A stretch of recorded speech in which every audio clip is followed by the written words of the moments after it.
simple. It's a website where you can compare and purchase affordable health insurance plans side by side, the same way you'd shop for a plane ticket on Kayak. Under the reform we're proposing, you don't have to do anything. It will actually reduce the deficit by $4 trillion over the long term.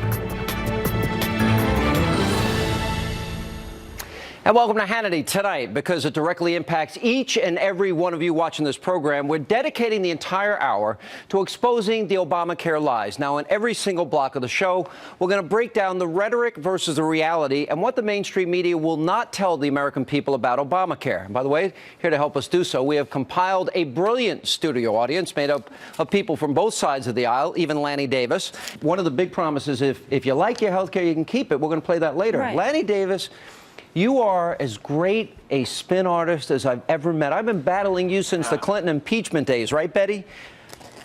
Come on. You can't spin your way out of this. I don't know how to respond to all the compliments you've given me. I support this program because it's been important for America to have national health insurance. We're the only Western democracy, the only one that doesn't.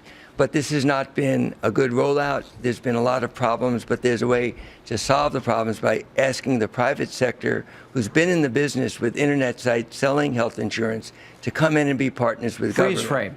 Lanny Davis just said to go to the free market. Why did, you know, the president actually said this week, we're going to get the best and brightest to fix it. Kirsten, why didn't we get the best and brightest to start it? To start the first time, I know, I agree. I wonder the exact same question. And most young people do, because we want a product that works efficiently. President said, you like your plan, you keep your plan. You like your plan, you keep. That's not true. Well, it's almost certainly an inflated statistic, but there are two groups that are losing their health insurance here.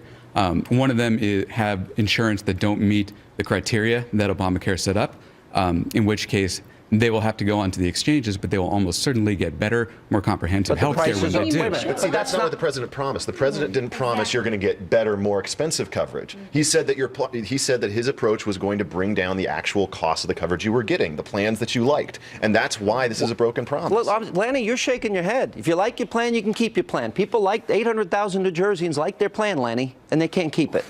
Well, first of all, this is a plan that will require more money to cover people with pre-existing conditions. Did I ask you that? I asked you if the president said if you like your plan, you can keep it, Lanny. And he ended up overselling by saying that, because in some cases, just as you heard, some people are going to have to lose their current insurance in order to upgrade. So you can't keep your plan. Well, you will have to. You will have to upgrade. You like things. Oh my God! I love my insurance company. They're so great. Let's go. Hang on. We've been putting up the heritage numbers. You guys did a study state by state, the increase in cost.